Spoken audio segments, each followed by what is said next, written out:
fans, it's Joe from Boro Fan TV, and this is the preview for the upcoming game on Wednesday, the 27th of April, with a 7:45 p.m. kick-off as the Boro take on Cardiff City in the Cardiff Championship at the Riverside Stadium. Well, Boro fans, we still got 3 games to go, and I think it's fair to say now we have to win them all. If in order to chance of us getting into the playoffs, and hopefully other results go our way, in particular the 3 teams that are currently above us at the moment, that being Millwall, Blackburn Rovers, and Sheffield United. So, obviously last game out, we drew 1-1 against Swansea at the Swansea.com stadium, but we could have had chances to win it, particularly in the end. But, first half, there wasn't that much in the game, in my opinion, when I looked at the highlights. But the second half, at the start of the second half at least, we really got going. And we took the lead through capitalising on the Swansea error at the back. And Riley McGree pounced on it with his first goal for the Borough. Come back with the crossbar and went in. Fortunately, he went in. It was good to see that. And no less than 2 minutes later, we could have had another if Tavernier that was slotted in, but the keeper saved it. And no less after that, Swansea have gone up the other end and scored through, no doubt, was a well-taken goal from Michael Obafemi. It was a decent finish as well. Daniels couldn't do nothing about it. And again, we had more and more chances to win it at the end, more particularly the 2 strikers that came off the bench to, should have really given us the win and give our playoff chances a bit of hope. Andras Spora had 1 chance, which was, I think it was saved by the keeper or went wide. But more notably, right at the added time, Aaron Connolly, 1-on-1 with the keeper, and a chance you really would have thought he would have slotted away, ends up hitting the post. We had it in the bag. I mean, if that would have went in,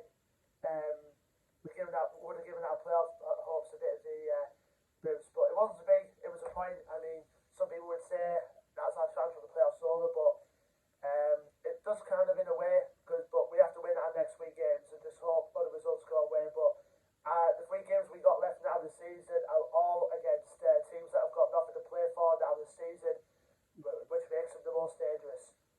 So we need to keep our focus. We need to keep once we get our chances, we've got to take them no matter what now. But we go into this game obviously with 2 big names, obviously not in the squad at all. For probably Dale Fry is still out with that calf injury, and Matt Crooks is serving the last game of his 3-game ban. So them 2 are going to be a massive miss. But we did see Martin Piero come back in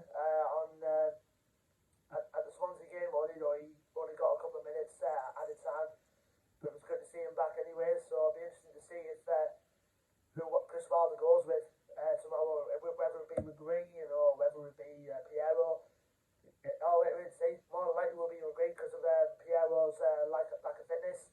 We'll have to wait and see come tomorrow night in front of the Sky cameras as well. Now we go on to our opponents, Cardiff City, who not had the best of seasons by any means. Obviously, when we played them earlier in the season, it was the last game they had under Mick McCarthy, which I will get to later on. But they've got a new manager in place now in Steve Morrison, and like I said, I mean, Cardiff have been below par this season, I must admit. Even though they sit 19th in the league, even though they're coming on a bit of a poor form as well. I mean, I think they've only won 1 in the last 5 games, and being 19th, obviously, with the relegation places now being confirmed with Peterborough, Barnsley and Derby all going to League 1 next season. I think Cardiff might have had a bit of a lucky escape, to be truthful, not to be in and amongst that relegation battle this season. But the record going into this game is played 43, won 14, drawn 6 and lost 21. Their last game was a 1-0 defeat away from home at Sheffield United. So Cardiff will be looking to make the last 3 games and then Cardiff will want to progress. It's like a higher mid-table finish this season under Steve Morrison. So I think that's more or less for the Bluebirds' focus, just to finish the season strongly. I mean, all the other teams who have to play this season, they've all got nothing to play for. We're just hoping to play for pride and get themselves a respectable finish. Now, as far as players to watch out for Cardiff, there are quite a few. I mean, more notably, you've got at least a couple of former Borough players in their ranks as well. More notably, their top scorer this season is actually a centre-back in Aidan Flint. With 6 goals this season, obviously, because with Kiefer Moore departing for Bournemouth and now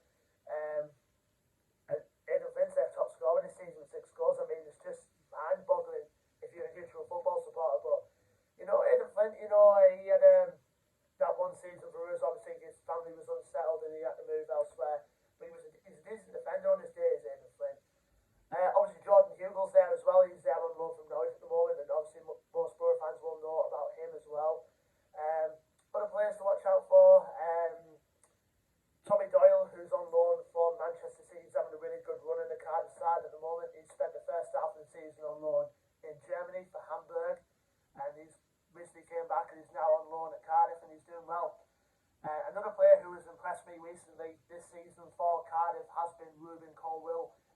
The young Welsh teenager has done well since he came to the team. Obviously, I remember watching him in that game against Nottingham Forest just before we played them, and he was absolutely one of their best players on the pitch. And coming from their academy as well, and hopefully, there's good things to come from Ruben Colwill. Joe Rawls is one of their creative midfielders as well. We forgot about that before. Now, obviously, most Boro fans will say about Uche Ipiazu, who's currently on loan there at the moment, but obviously he's on loan there. He won't be able to play against us because he can't play against his parent club whilst he's on loan. So it'll be interesting to see, if Uche comes back next season, not next season because of probably a couple of the strikers that are going to be going after the end of the season. So it'll be interesting. Let me know your guys' thoughts. Should Uche get a chance when he comes back in next season under Wilder? Like I say, let us know in the comments. But obviously, Cardiff, like I said, they've been below par this season and they'll be looking to finish strong, but hopefully, not at our expense. The last time we played Cardiff over at the Cardiff City Stadium, we won by 2-0. Remember that lunchtime kick-off and, no Sky. Why would you have to send an early wake-up call to those Boro fans to make the long trip over to Cardiff? But we were well rewarded in the end as we came out 2-0 winners over in Cardiff. And like I said, it was Mick McCarthy's last game in charge of the Boro. Cardiff rather, at the time. But like I said, we won there by 2-0, courtesy of an Andras Sport penalty and a Martin Pierre under strike. But obviously going up against Cardiff, we do usually have a good record against Cardiff at home. But like I said, those 3 games are must win. And just depending on other results, really, we've got to win those games in order for us to even have a chance of getting into the playoffs. And hopefully, the likes of Sheffield United and Blackburn and all them slip up. But anyway, leave me your thoughts and predictions in the comment section below. Boro fans, don't forget to like, share and subscribe. Our social media links will be in the description below. And until then, I've been Joe from Boro Fan TV, and I will see you on the next match preview video, which will be for the game on Saturday, the 30th of April, as Boro, in their last home league game of the season, host Stoke City at the Riverside. Until then, take care, stay safe, and up the Boro.